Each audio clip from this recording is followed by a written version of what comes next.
Magandang araw po sa inyong lahat. Bago ko ipagpatuloy ang aking paliwanag, nais ko munang magpasalamat sa inyo. Maraming salamat sa inyong bukas na isipan, sa inyong pasensya, at sa pagtanggap ninyo sa mga impormasyong aking ibinabahagi. Alam kong hindi madali ang mga paksang ito. Mabibigat at mahirap tanggapin. Hindi po ako makauwi dahil malaki ang banta sa buhay ko. Ngayon naman, ay meron kaming natanggap na balita. Papalabasin ng administrasyon na ako ay isang terorista sa loob at labas ng Pilipinas. Para mailibing ako kasama ang katotohanan kahit saan man ako pumunta. Pero mahalagang malaman ng taong bayan ang katotohanan. Muli, taos-puso akong nagpapasalamat sa inyong pakikinig. Una po sa lahat, sinasabi ng ICI at ni Henry Alcantara na 21 billion pesos daw ang napunta sa akin. Hindi po totoo yun. Wala akong natanggap na ganyang halaga. Ang totoo, mula 2022 hanggang 2025, ang kabuuang pera na dumaan sa akin para ibigay kay Pangulong Bongbong Marcos at kay dating Speaker Martin Romualdez ay umabot sa 56 billion pesos at hiwalay pa dyan ang 100 billion pesos insertion ng Pangulo sa 2025 budget. Pati na rin ang 97 billion pesos flood control insertion na inilagay sa NEP ng 2026 national budget. Balikan natin kung paano ito nagsimula. Noong 2022, kakaupo ko pa lang bilang chairman ng House Committee on Appropriations, sinabi na agad sa akin ni Speaker Romualdez na kailangan ko makapag-deliver ng 2 billion pesos kada buwan. Makalipas ang ilang araw, tumawag sa akin si Yusek Bernardo. Sabi niya, kailangan ng tulong ng Bulacan sa problema nila sa baha. Pinapunta niya sa opisina ko sa Kongreso si DPWH District Engineer Henry Alcantara. Sa naging meeting namin ni Alcantara, siya mismo ang nag-offer kung paano ang hatian sa mga proyekto ng DPWH. 22% para kay Speaker Romualdez, 2% para kay Yusek Bernardo, at 1% para sa kanya. Doon po nagsimula ang tinatawag nilang deliveries. Ang sistema po ay ganito. Ang mga tao ni Henry Alcantara ay nakikipag-ugnayan sa mga tao ko na sina Paul Estrada at Mark Tiksay. Sila ang tumatanggap na pera mula sa mga tao ni Alcantara.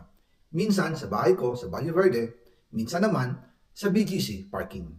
Pagkatapos nilang makuha ang pera, sila Mark at Paul naman ang nag-aayos o nakikipag-coordinate sa tauhan ni Speaker Martin Romualdez na si Jocelyn Sereno para sa pagdi-deliver ng male-maletang pera patungo sa bahay ni Speaker.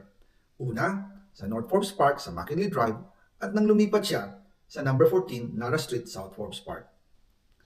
Gusto ko pong linawin, hindi ako nakikialam sa mismong proseso ng paghatid.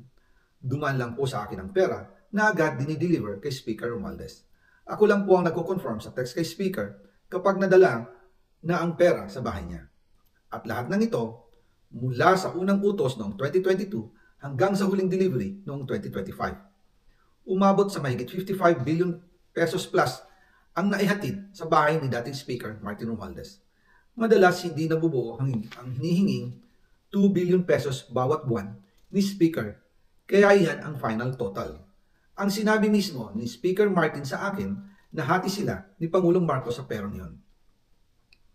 Ang listahan ng mga deliveries na ito, kung kailan, magkano, at saan dinala, ilalabas ko po kasabay ng video na ito.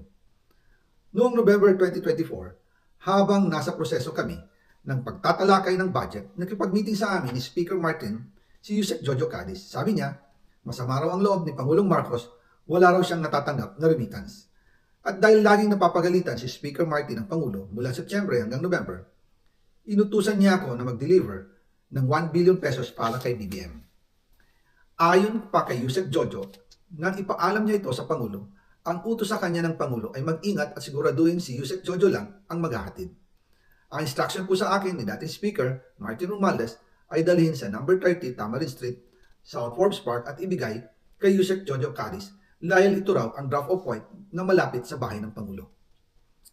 Sinabi rin po sa akin ni Speaker Martin Romualdez na si PBBM ang nag-utos sa kanya na bilhin ang bahay sa number 30 Tamarin Street para gamitin bilang bagsakan at imbakan ng pera mula sa mga SOP, collection at deliveries na para sa Pangulo.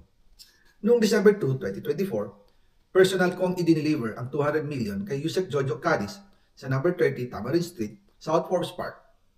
Ayon sa kanya, dadalhin daw niya ito sa bahay ng Pangulo sa number 41 Nara Street, South Forbes Park. Kasunod nito, noong December 5, 2024, muli akong nag-deliver ng 800 million sa parehong address at Yusek Jojo Cadiz pa rin ang tumanggap. Sabi niya, iyon naman ay dadalhin sa bagong bahay ng Pangulo sa South Forbes Park. Sa kabuuan, 1 billion pesos ang personal kong naihatid. Ako mismo ang nagbigay ng pera, kasama ang aking driver at mga tauhan. At lahat ito ay base sa direktang utos ni Speaker Martin Romualdez.